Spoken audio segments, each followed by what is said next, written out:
Namaste. Namaste. Thank you for joining us. We are live from Island Yoga here in Koh Hanoi. I'm David, founder. And this week for our Dharma Dialogues, we're going to be talking about this guy, The 7 Spiritual Laws of Success by Deepak Chopra. And you've said several times this is one of the top 3 probably spiritual books of our time. Absolutely. Why this book? This one is in my top 2, I would say, and it oscillates between 1 and 2, and I can't make up my mind. The other one, I might as well say it now, Eckhart Tolle, The Power of Now, really important, essential book to have in your spiritual collection. But this one is the book that Deepak Chopra came out with 20 years ago, that really gives us the rules for behaviour as an evolving yogi, gives us the conscious rules of behaviour. So once we become conscious, once we become awakened, once we become aware of who we are and where we're going on our journey in life, that's usually through the practice of yoga is waking us up, then we need to start paying attention to a whole different set of rules of behaviour. And this sets out those rules. So for me, it's extremely important book. It's an essential book. If you don't understand the rules of behaviour governing all conscious behaviour, then you're going to be lost. You're going to be at sea when you start to get further and further down the spiritual path. So you buy this book. It's very simple, small little pocket book almost. You can read it in an hour, and yet it's completely essential to your journey. Well, I think that was something that really struck me about it, was it really did take me an hour to read, and I think there are so many esoteric and like lifelong spiritual lessons that he sums up in such simple ways, and even includes these exercises at the end of like, here's how to implement this into your day. Yeah. So it really is, like you said, once you've read it, you have no excuses. No excuses. You can't say, well, I didn't know anymore. You know. So, and that's the genius of the book, that he can put what is essentially the roadmap to continuing spiritual evolution is in this tiny little piece of common sense. You know, when you read it, you go, oh, right, yeah. Well, of course you do that. But you don't think about it in everyday life. So this brings your attention to conscious behaviour. And he sets it out, obviously, in a sequential path, starting with the path of pure potentiality. And sometimes in this leading title, it says the 7 spiritual laws of success. Success here doesn't particularly mean, it can mean material success, but it means success in a whole sense, in a holistic way. So it's success in bringing love into your life, bringing joy, bringing happiness, bringing material abundance, but bringing a whole sense of well-being into your life. That's success from a higher consciousness, from a yogi perspective. So we have to get clear on that in this one. Absolutely. So even though it's such a small book, we've decided we're going to span this talk over 2 weeks. So we can really take some time to deep dive into each of these principles. It's a big one, right? It's a big one, yeah. And for me also, like any of these powerful tomes, these spiritual tomes, you read it the first time on your journey and your consciousness is a certain expansion, and it means a certain something to you. You go, oh yeah, I get that. And then you might visit it a year later, and you've expanded in consciousness, and your journey's gone further, and you've gone deeper into your yoga understanding, and it means a whole different thing, you know. And that's true, and it's true. So I first read it 25 years ago, and I read it again now, and I go, oh yeah, right, okay, I must remember to keep behaving like that, keep acting like that, in order to keep the abundance, keep the success coming into my life. So it never ends. This law is a perpetual law that always goes. Doesn't matter where you are on that journey, it's there for you. So it's there for the beginner, the intermediate yogi, the advanced practitioner. Doesn't matter where you are. That's the essential. That's the Bible. Well, I think especially in moments like this, we can reflect on our current state of success in relationship to these laws, and it would be easy enough to see, oh, these are the decisions that I made. Here's how that incorporated or didn't incorporate these laws, and how I can begin to manifest the things that I want. Yeah. The other word that you use there, manifest. A lot of this book is to do with manifesting. It's about bringing things into your life in an effortless way, instead of chasing after things and stressing about, am I going to have enough? You know, Is it going to be okay? When you start to read this, you realise that this is about effortlessly, consciously calling things into your life. It's really, it's being intentional. It's manifesting.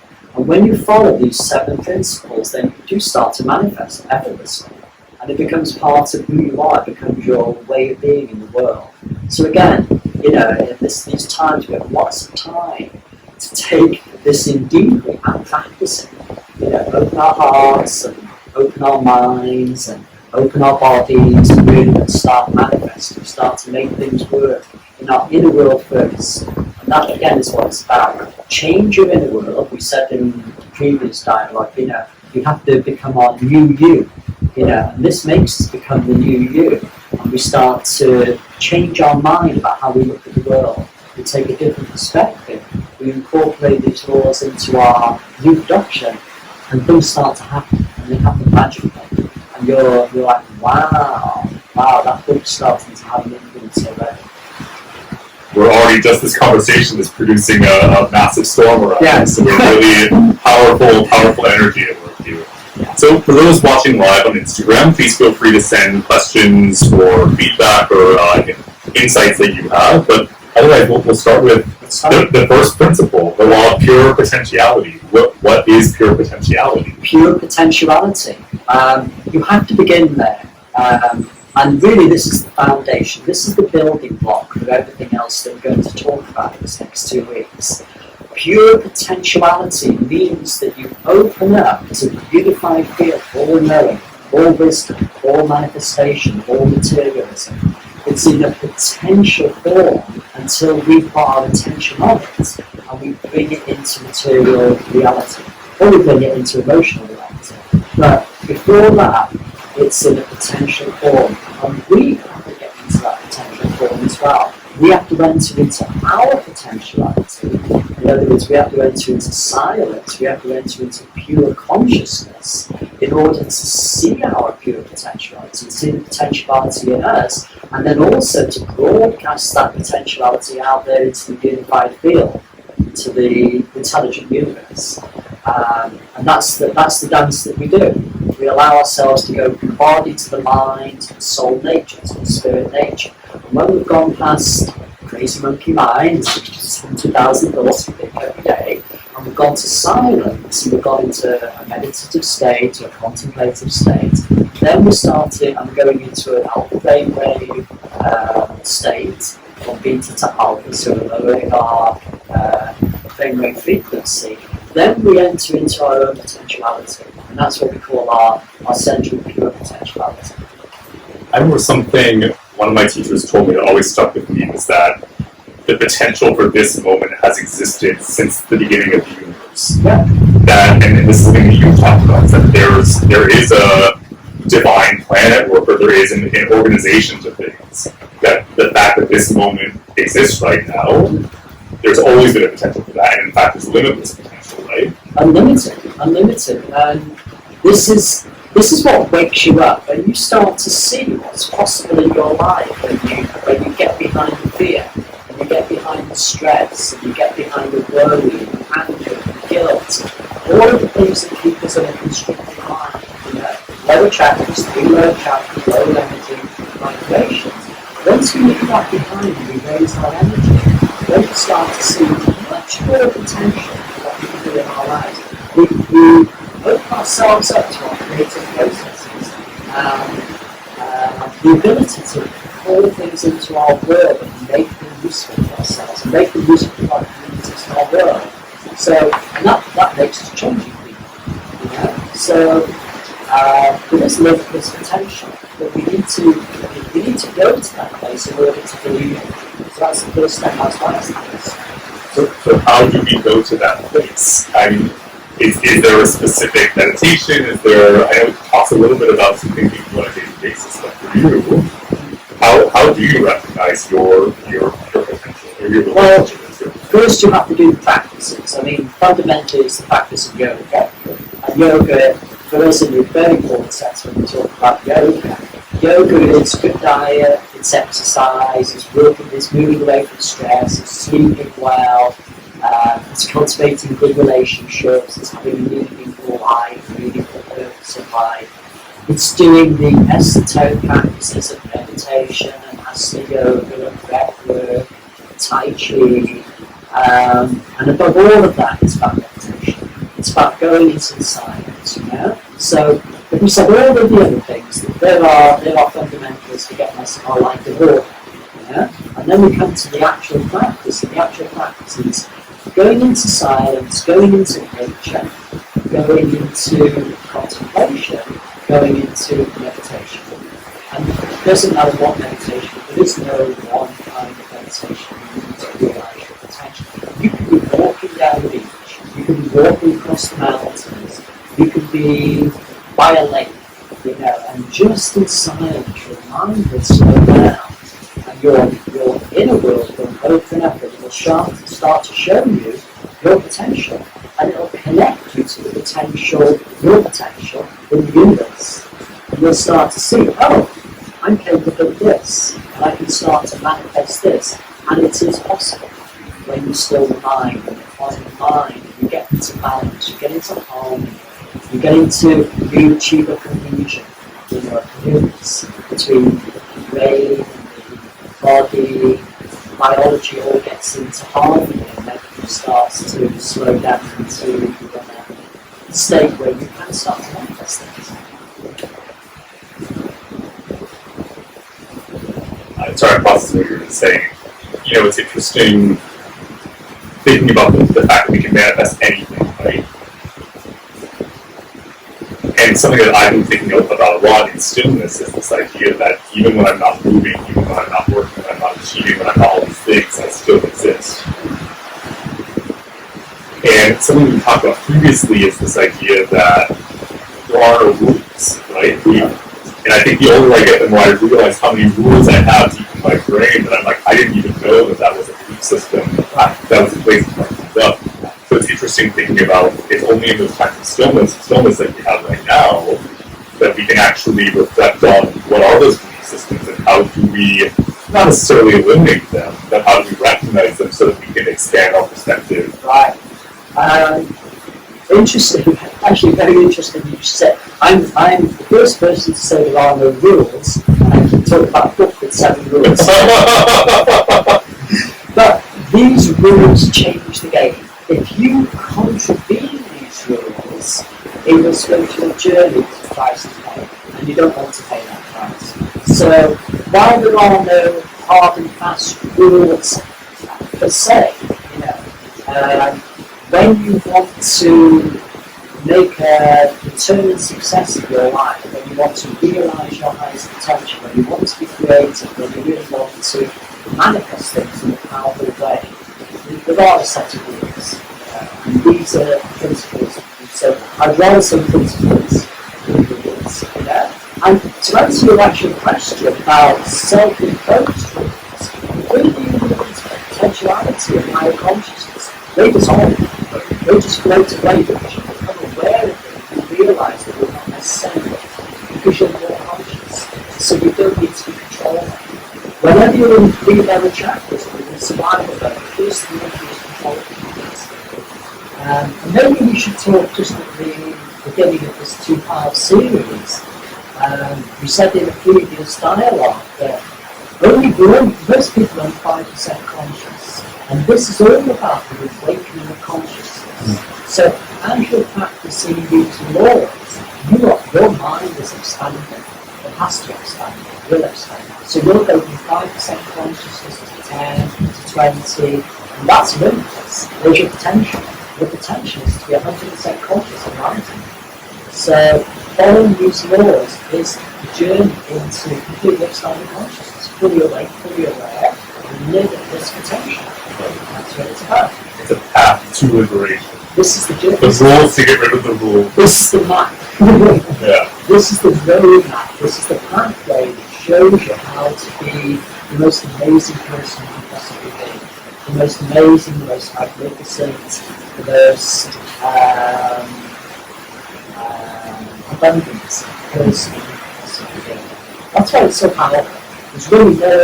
There's no other one book that says all this in such a short tone that you read it and you get it. You don't have to be extremely smart. You don't have to be an immense giant icon together. Most people read it and they say, oh, that's common sense. And we're like, yeah, but are you using common sense most of the time? No. You're behaving from irrational points of view. Especially people, during this time, they're in stress, they're in anger, they're worried, they're in fear. They're not using common sense at all. So you read this and it opens you up to being like, well, of course I should be like that. This is your birthright. This is your essential nature. When you start to do this, Deepak Chopra says this very clearly, you start to go to your primal nature, your essential nature. You are abundance, you are fully conscious as a spirit. And so when the mind comes in, and the mind closes the body down, biologically, chemically, psychologically, and then we're not in abundance anymore, we're not in our nature. So once you start practicing this, you come into a true nature. That is just so beautiful. Look, that's what struck me the very first time. Maybe I don't say one more point on this. He expanded this book about 10 years ago, and he rewrote it as a larger edition, and he called it the 7 Spiritual Laws of Yoga. So there, it's still the 7 Spiritual Laws of Success, but he changed the success to yoga because he incorporated a lot of yoga practices. Because people were so taken with the book and they said, give us more. So the book is about 3 times better attention than the data read it now, and it's got yoga practices in it, it's got meditation practices, it's got breathing practices, it's got dietary stuff, But to me it's a great read stuff, but that's peripheral stuff, that's essential on the journey, but the heart and soul of the book are the same laws. It's interesting relating it to yoga, and just to close out this first law, I was doing a Kundalini workshop last weekend actually, and I asked about what is the relationship between asana and Kundalini. And the teacher said, just like in any form of yoga, when we put ourselves through kind of extreme physical action, and then we go into Shavasana, when we finally stop to take that moment of rest, it's in that moment that our energies are unleashed. And I thought, that is exactly what's happening right now. Is our whole lives we've been in actions, and suddenly we're in stillness. And I thought, I never thought about this moment as Shavasana. Like, life is yoga in so many ways, but if we actually use this time to go into total stillness, just like in Shavasana, that's when we integrate. Right? So it really is perfect time. Yoga and life are so similar. And you find that the dance of life is the dance between action and stillness. That's really what yoga is. It's generating energy through the practice of yoga. You're generating chi. And you generate chi in many different ways, but through the practice of yoga, through the breath work and physical working out generates pranic energy, which is chi. And that chi circulates through the body and it opens you up and has the effect, first of activating the body and opening the mind. And you don't often notice it until you stop. Because you're in the journey, it's like you don't notice the benefits of running until after the run. And then you go, wow, I feel good. You can feel good in the race, but you feel better afterwards. Or workout, you feel amazing after. So that's the Shavasana. So you need both. You need the practice, the hard practice, the physical practice, and then you need the witnessing side, the Shavasana, the rest state, and the collecting of the energy, the acknowledgement. Amazing. Right. Law number 2. Okay. The law of giving, or as you mentioned, the law of abundance. You talked about abundance a little bit ago. What is abundance in this sense? Right, so Deepak Chopra's second law is followed on from the law of pure potentiality. He calls it the law of giving, but then he also says you could call it the law of giving and receiving, because it's always that dynamic of you give and somebody has to take. If you give something to add to the universe is saying thank you. You give to an individual, they're receiving. So it's always a dual action. You give something and it has to be received. But I also, before we go into the mechanics of this, I typically call that my law of abundance. And here, this is where you can't give and you can't receive if you're in a closed mentality, if you're in stress mentality, if you're in fear mentality, if you're in three lower chakras and you're surviving, then you can't give all of your heart and your soul in an unconditional way. And you can't realise all of your potential to give when you're in that place. So you have to raise your energy up, at least until the fourth chakra. So you have to go past the three lower chakras, which are, most people don't really survive in that. And you have to get out of the gifting mentality and into the abundance mentality. It's really key. You have to get into an abundance mentality where there's always enough. It's infinite. We talk about infinite potentiality. So when you give, there's an infinite amount. It's not like you give and you haven't got enough of yourself left anymore. It doesn't work that way. If you think that way, you can't be popular. So you give and you know that if you're giving, and I'm going to say this very clearly now, when you give, you have to give with good judgment. You can't just give blindly. You can't just go, oh, take my goods, take my wealth, take my energy, and just give it out, unconsciously to the universe at large, people, places, because you'll run out of energy. You have to understand you've got capacity to give, and when you do give, it has to be unconditional. There can't be any terms on the giving. If you're doing business, there's terms, there's conditions, there's contract. We're not talking about that.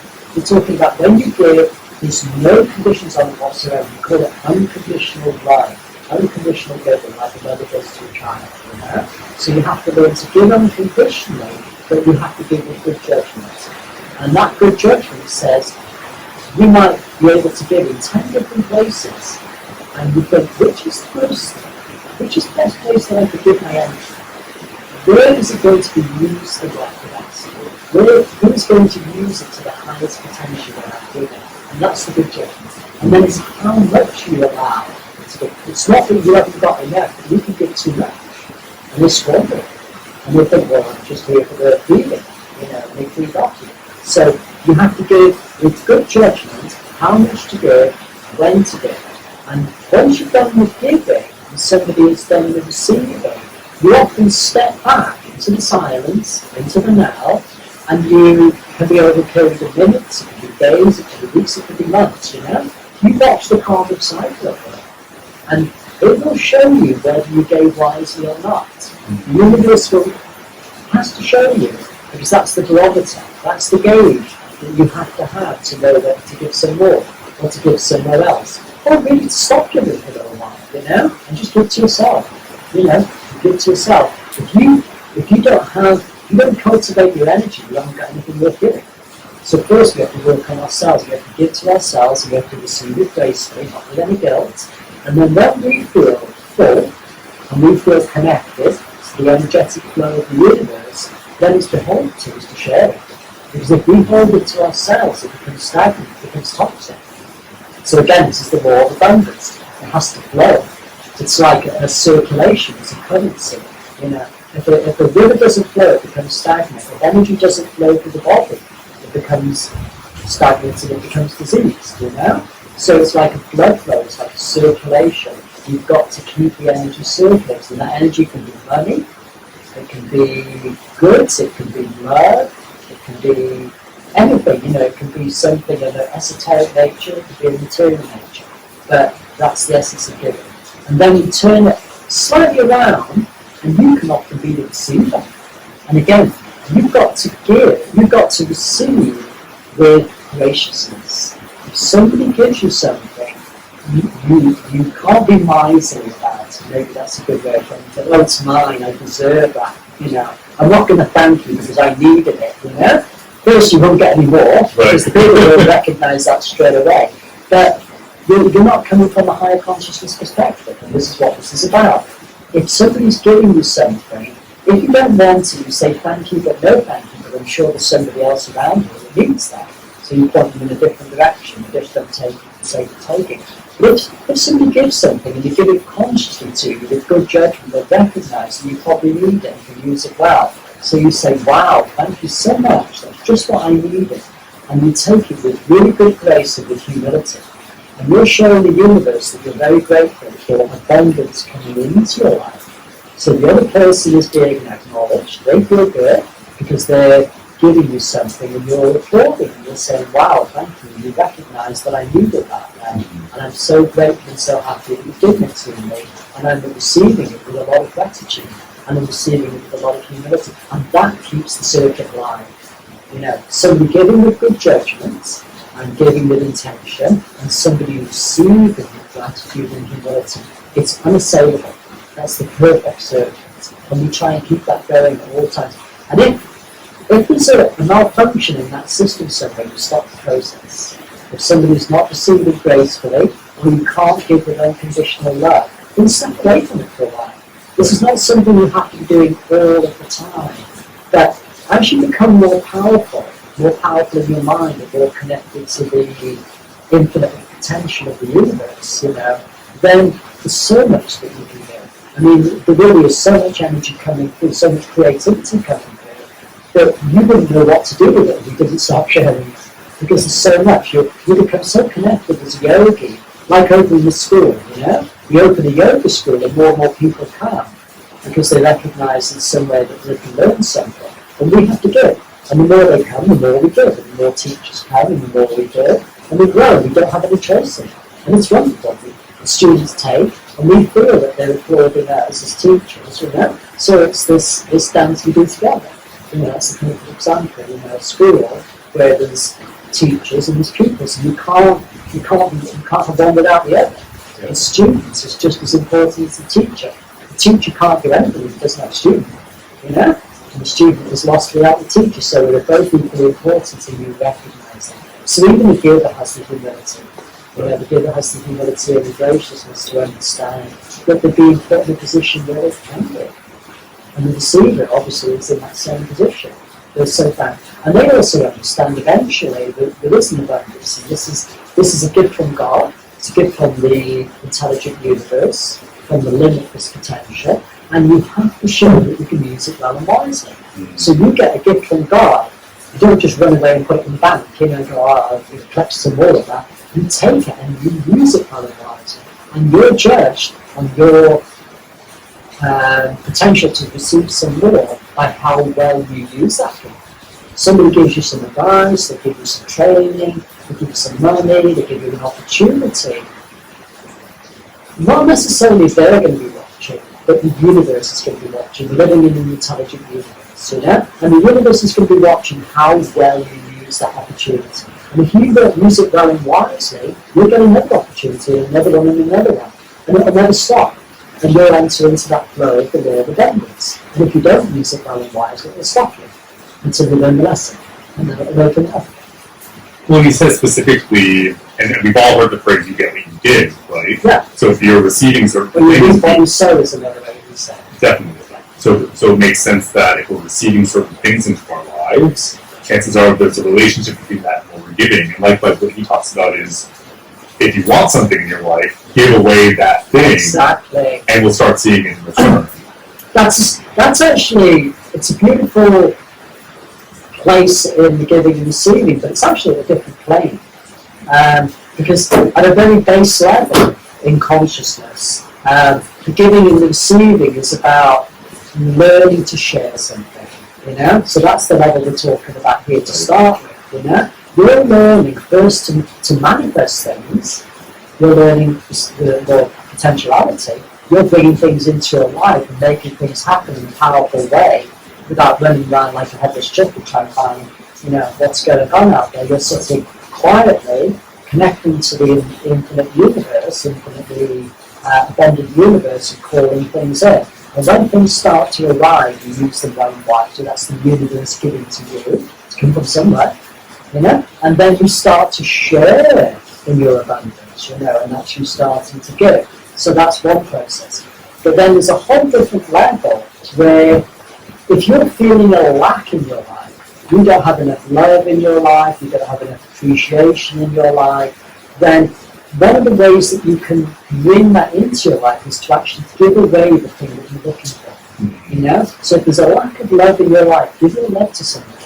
And you'll find that it'll come back karmically. It has to, because you're giving that out, If there's a lack of appreciation or there's a lack of opportunity, give opportunities to somebody else. An opportunity will come to you. But it's really more karma, I think, more than giving and receiving, you know? But it does come into giving and receiving. If there's something missing, then give that thing that's missing, and the intelligent universe has to give you some of it back. You know? And you have to give it unconditionally. You can't give it on the thought that, well, if I give that, I'm definitely going to get it back. Because you're not going to get it back like that. Right. You know? You're going to give it back. You're going to get it back because you understand the law. You know? You don't know where it's going to come back from. And again, that's also true that we should make this very clear. When you give to somebody else, you give unconditionally, and you're not waiting for them to give you something back. You know? What comes back to you comes back from the universe. It usually comes back from very unexpected places. So when you give unconditionally with no thought of reward. Any thought of reward just it makes it toxic, you know? It really tarnishes the essence of the giving. You know? So we have to give with an elevated emotion and a very pure heart. You know? And I think that's the heart and soul. When I love what he talks about in the sense that it can be small things like giving thoughts, giving compliments, giving blessings. Yeah. And he also talks about when we're being open and receiving, we can receive sunshine, we can receive rain for drinking water, we can receive nature and the beauty of it. Like when we're open, it is really infinite. What we're able to give, what we're able to receive. It's being an appreciation. Right. Just being in this moment. I mean, it really takes us to the other book, you know, The Power of Now. Once you're fully anchored in the now reality, you realise that everything is perfect. It really is. It's a perfect world. It's an intelligent universe. And you're just appreciating the now. You know? So again, that's part of receiving, isn't it? You're in nature. We're in a massive thunderstorm right now. It's amazing. It's just like, this is exactly how it's supposed to be. And so we celebrate how it's supposed to be. And we don't try and change it. And if it's in our powers to change situations, we do change situations. If it's not our powers, we simply celebrate and say, wow, thank you so much for putting us in the situation. Perfect.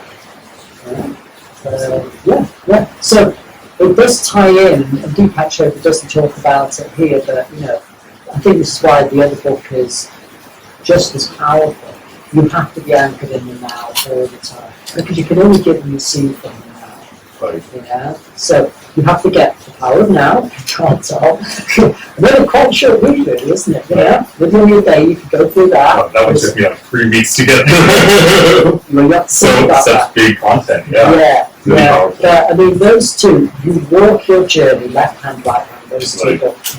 You really don't need any others. You know? If you never have any other books, The Power of Now, and Deepak Chopra's 7 Spiritual Laws, will see you all the way there. Yeah. Our last law for today, the law of karma, which you already touched on karma. And karma is obviously, that can be a lifetime worth of talks in itself. But what is karma? Karma, giving and receiving. Giving and receiving. I mean, it's giving and receiving, isn't it? It's like we say, that goes around comes around. You know? So every action has a reaction to it. So, you know, as physicists would say. So as yogis, we come from a place of being. You know, and we're going to say this now. We're being and we're doing.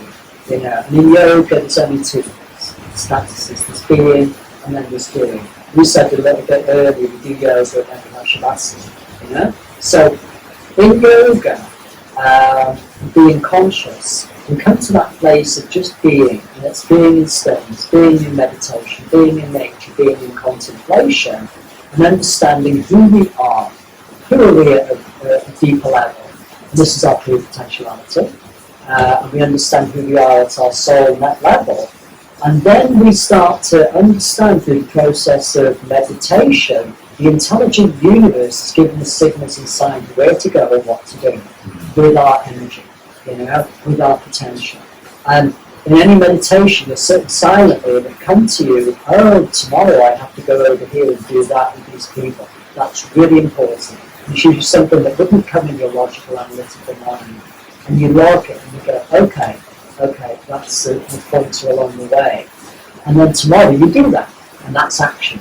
So first you're being, and you're being in a state of grace. You're being in meditation, you're being in a higher consciousness mode, and you're in a state of receiving. You're receiving grace from the universe. You're connected to the unified field. You've gone to your state of pure potentiality, and you're connected. When you get to that state of pure potentiality, then you have Wi-Fi, and you connect to the unified field of all potentiality, and it downloads you with the information that's pertinent to the next step on your journey in life. It doesn't give you steps you can take in 10 years' time, because you've got to make all those other steps first. So it gives you the next step, and then there comes up an aha moment. That's where I should be going. Thank you so much. You acknowledge that gift of grace through the practice of meditation, which you worked hard to achieve the state of meditation. So it's not a giveaway. You have to work to get to meditation, which is the heart and soul of our practices. But the meditation tells you where to go and what to do. The action, you step out into the world and you do what you're told to do by the meditation. So first there's a state of being, then there's a state of doing, and then there's a state of observing, becoming the witness to what you've just done. And there's the karmic cycle. You watch what happens, and you don't have to stay still and do nothing else until you see the result of what you've done. But if you're very conscious, you get what John Lennon very famously made the song, instant karma. You get a turnaround so fast when you're really connected that you do something and almost straight away you get the result of that action. And if it's a good result, if it's a holistic win-win result, you keep going forward along that path. And if it isn't, you stop and you check in and you go, maybe I didn't make the smartest choice then. The karmic consequences, the reaction to what I did is not that favourable. I don't need to do any more of that. So if you're conscious, it's self-regulating. If you're not conscious, you can go for 20 years down the wrong path. You can be married to the wrong person, doing the wrong job, living in the wrong town, in the wrong city, just everything's wrong. And you've no idea, And everything you're doing is taking you more out of balance and more off your path and more disaster karma, And then you discover yoga and you wake up, you become conscious and you go, what on earth am I doing? Look at the karma of my life. The things I'm doing are just bringing me more disharmony, more disease, more stress, more tragedy, So you have to wake up and start paying attention to what's happening when you give and you receive. When you put your energy out into the universe, there's a reaction to it. And we become very blessed as yogis when we are able to give something powerfully and see almost straight away. And we have a good feeling for it as well. We come from our heart centre and check in. And if it feels good in the heart, this is really important. When you're in the karmic and also in giving and receiving, if you're not sure, just check in before you actually do something. Check in with your heart, not your mind or analytical mind, just your heart. And if it feels right, if it feels comfortable, then go ahead and do it. It's a good chance that you're making the right choice. And then you just observe. And if it doesn't feel comfortable, don't do it. Don't go against your heart centre. But it really is simply putting energy out into the universe unconditionally, as in giving and receiving, and then watching the consequences, because everything has a consequence. And if you're really awake, and if you're really tuned in, and you're following your meditations, and you feel you're being guided, then you actually develop a linear karma. Some people have like a circular karma, they keep tripping themselves up and coming back to the start point over and over again. Same kind of relationship. Same kind of career job that doesn't work, Relationship doesn't work, environment doesn't work, And they can't seem to get out of that toxic cycle. And as you get older and more tired, you tend to descend a little bit lower and a bit more helpless. When you discover yoga, you open up and you start to understand, I can give something over here that has a positive effect, and there's no going back around. It's like a leap and forwards. You go up, someone would go up 2 steps, going back down 1, Here you go up 2 steps, you check in, you go up 2 more steps, and you go up 2 more steps, and you start to enter what we call the flow. You get into the flow of life. You start to become synchronized. You start to become in the right place at the right time with the right people, getting the right things done. And you have like a linear karma. you almost can't go wrong. And you feel, wow, you wake up in the morning, you get out of bed, and you're like, well, let's just do more of this because you feel so connected. But you have to keep the humility. You can't be the, the great I am. So there's, there's keeping the ego in check. But if you're really focused and you're really travelling fast, you don't have to keep checking in every moment, am I doing the right thing? You get very skilled at just putting your energy in a powerful way, in a powerful place, and knowing how much to give, and not worrying about the consequences too much, because it feels right, you're being guided. And then you can travel quite fast, you can really, what we'd say, you're evolving as you go, you're expanding your consciousness, and obviously, as your consciousness expands, you can see more, you know more, you make smarter choices, because you have more vision, and you have more potential, so your karma gets even better. Something I always come back to is this idea that if we're living in an intelligent universe, how is it even possible for us to stray from our path, right? Like this idea that, is it possible we were meant to experience marrying the wrong person or living the wrong life? If everything has a divine order to it, then how is it even possible to stray? Or are we meant to have those experiences for some reason? We will. What is that? We will. God gave us free will. Right. So our free will allows us to make mistakes. It allows us to blunder, blindly down crazy paths, sometimes taking narcotics, sometimes coming from places of emotional imbalance, and making crazy moves. And it's our free will. We're the only species on planet Earth that has completely free will. All the other animated beings, all the animals and primates and everything, they have group soul. They don't have complete will. They live very largely by instinct. You can't give a dog a big juicy steak and say, don't eat that steak, you're on a diet. Put it in the kennel and eat it tomorrow, peace at a time. His instinct is to boil that big juicy steak down. He doesn't have any choice in it, We have free will. Most of us don't have any choice then. We just go with our instincts. But as we become highly evolved yogis, we become discerning, we become more conscious, and we say, this isn't going to serve us. I love going down that path, I love that indulgence, I love the ice cream or the beer, whatever it is, beautiful way of making it. But it's toxic. At some point down the line, you do that. The beer and the ice cream might tip you up eventually. But we wake up to the joy of free will, but also the joy of responsibility in making our choices. And it's that responsible choices that allows us to enter into higher echelons of the intelligent universe. There's an intelligent universe that says, we will leave you alone to keep tripping you up because you're learning on the way somewhere. This is how it has to be. This is the human condition. This is karma. There's no free rides. You have to pick yourself up and you have to apply yourself consciously with good judgment, with responsibility, every step of the way. It's not every step of the way because sometimes you make steps and you wonder who carried you across. And that's when the divine intelligence says, you've done enough work that we're going to give you a free ride over this thing, so we're not going to put you back. And really what it means, and this comes into karma, you can accumulate karmic credits. It's like having your servants in the bank. And then when things go wrong, like now, you've got some reserve. So if you do, and you don't develop the karmic credits for that, but if you've done a lot of good work, and you've done a lot of giving, and you've really put your soul out into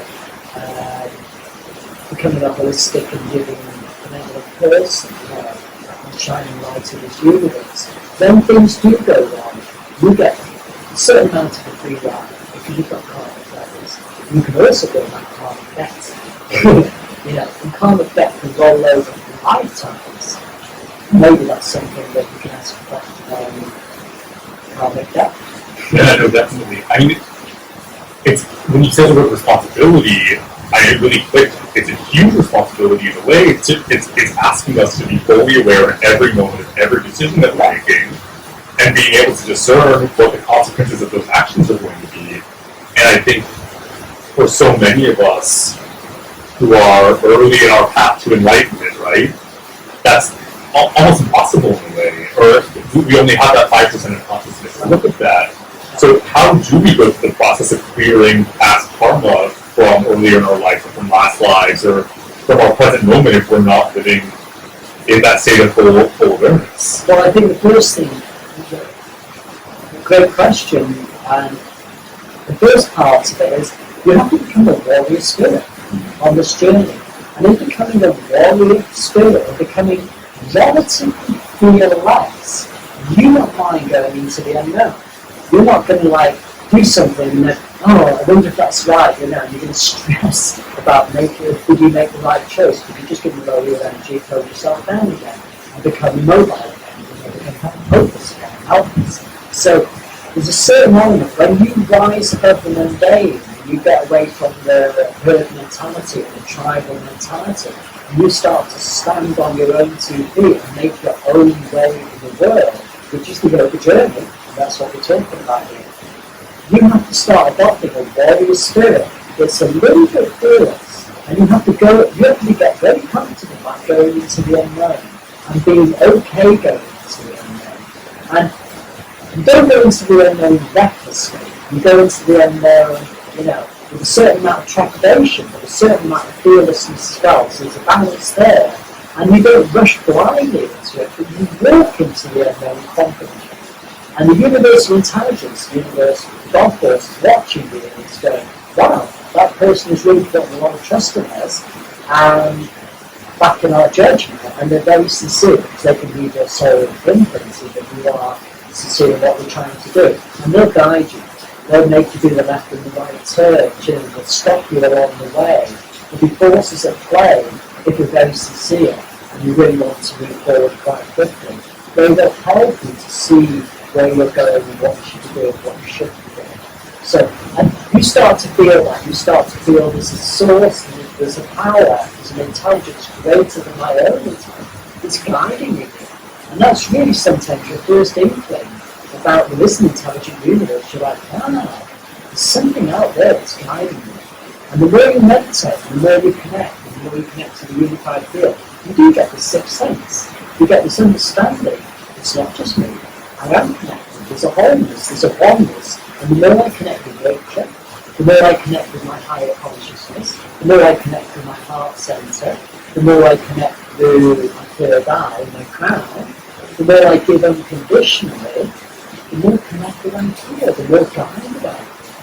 And honestly, once you start to feel that, you start to feel confidence in that. You don't mind stepping into the unknown because you know you're being guided. And again, you're not reckless. You're not reckless, but you're also not too cautious either. And as you get more skillful, and this is years down the line, for some people it comes very quickly. You can start to move quite quickly with confidence because you feel like you're in the flow. You're guided enough, and you're confident enough, and you're committed enough. Because again, if you're not committed to this journey, it can be such a stop-start process. It can drive you crazy.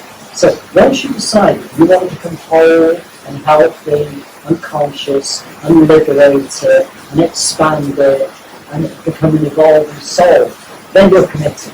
And once you're committed, the intelligent universe is committed. And it will commit to the same degree that you commit, because you are a part of it. And it's a complete correlation between you jumping in to a certain degree and the universal intelligence is going to match that. No commitment from you, God's also sitting on the fence. You jump in completely with good judgment and with awareness, God's right in there with you. And you feel it, there's no doubt about it. Yeah? And once you've done that a few times, everything changes. That's the big game changer. You understand, oh, there is a guiding intelligence. I'm not on my own here.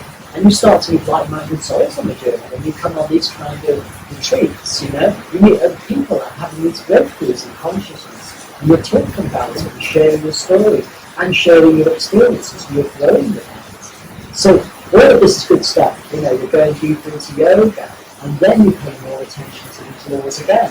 You're going, wow, there is a karma, there is a potentiality, there is a process of giving and receiving, and there is an abundance around here, of this universal intelligence, this higher intelligence, this God force, is showing you all of this. And it's saying, it's all there, it's your birthright. It's your soul's destiny is to enter into this flow and become this magnificent soul, this magnificent spirit, you know? What are you waiting for? And you're like, well, I haven't finished the book. Once I finish the book, I know where you go. I think there's another side to karma too that I often think about. If you look through like the Buddhist lens about suffering, that suffering will always happen in our lives, but actually how we react to it is also our choice. And I think when bad things happen or when bad karma comes into our lives, we also have a choice there as to how we choose to learn from it, or choose to express gratitude, or choose to suffer. Right? It's even that karmic wheel is seems to be that's a Buddhist concept, but I personally don't buy it because I don't want to suffer. Yeah. I don't believe in suffering, so it's a perspective on life, you know? And the Buddhist perspective is all life is suffering. It's not my perspective. To me, all life is opportunity, you know? And if something doesn't go completely according to my plan, it doesn't mean that it's wrong and I've got to suffer because of it. It's that I didn't make the perfect choice. So I recalibrate and I come back to my mechanics of meditation and I make sure that I try and get it a little more right, and I stop and I just consolidate for a little while. But I never enter into suffering. Why would I want to go there? Suffering to me is lowering the vibration. It's almost addictive. Yeah? So I'm not tolerate suffering. I mean, if you break your leg, you're in pain, and suffering some pain. You can't go out for a while. There's some bad things we can't control. Yeah, but I mean, even then, you make the best of it. You can either wallow in your misery or suffer, or you can rise above it and you shape the healing. And learn from the opportunity, take the opportunity to be here now, in the moment, maybe in hospital, and do something else for your life. Maybe cultivate deeper meditation and transcend suffering. But the other side of where we were going with this, people often ask, once they come onto the consciousness path and they understand karma, they can get inklings about previous lifetimes and about earlier parts of their lifetime where they weren't so smart maybe. And they've built up something of a karmic debt, those karmic consequences that they loaded up and they feel burdened by those karmic consequences. And so that comes to the point where you say, how do I clear my old karma? And to us there's three ways. There's three ways to work on the old karma. And this is different cause and effect. This is previous karma that you want to work past, you want to get clear of it. And the first one is simply just to acknowledge it and work with it. Just understand where you've been. You might have been a drug dealer, you might have been a pimp, or you might have been a bank robber, or something like that. And you've got to get over it. You've got to pay the debt, so you quietly pay the debt, The second way, and this is, to me, is a more productive way, is to bring that previous karma into your dharma, into the purpose of your present life, and make it part of your dharma so you clear that debt quickly. Yeah, you clear the debt very quickly and you make it part of the learning experience in life. That's more productive to me. So if you can, and you understand you do have some previous karma, bring it into your purpose in this life now, what you're doing right now, and learn from it, and that karma debt gets cleared much faster. And then there's more you're teaching based on it. You're teaching it and you're living it, and you're altering it very quickly and you're turning it into a positive. You might have been a drug dealer and now you're running a drug rehab. You're turning it completely upside down. So you're really clearing the debt very fast, and that's an amazing way to do it. So I believe in that one. I don't really believe in just working with it, piecemeal. There's no point, always do things efficiently. And the third one, this is not for everybody, but if you can get to that place, you raise your energy so high, so fast, so pure, that you just simply transcend the old karma. The old karma can't touch you, because the old karma is usually a lower, slower, negative karma. It's residing in the lower chakras, in the lower energy fields, and a lower vibration. If you manage to get yourself up to the heart center, the third eye, the crown, and stay there consistently, it will affect you. That old karma can't touch you, and it will eventually dissipate. The good works that you're doing in that very high realm, the light that you're shining, the brightness, the inspiration you're bringing to the world, will eradicate that old karma. It has to back itself eventually. So you don't want to worry. That's the way I look at it. And is that through meditation and yogic practices? Is that through action and giving? It's everything. I mean, you can become a teacher, a nurse, a doctor, a carer, a yoga teacher. It doesn't matter. You raise your energy very powerfully. You start affecting the lives of people in a really powerful, positive way. Right? That's making a massive impact. You're creating such good karma for yourself that it's eradicating the old karma. Amazing. I think we're getting very close to the end. Thank you all so much for joining us this week. We'll be continuing next week with the last 4 laws of success. So you can join us on Instagram Live, or we'll be posting these all on our YouTube channel, the Dharma Dialogue series. Thank you so much for joining us. Okay, thank you. Thank you. Thank you, everybody. We'll see you next week. Namaste. Namaste. All right.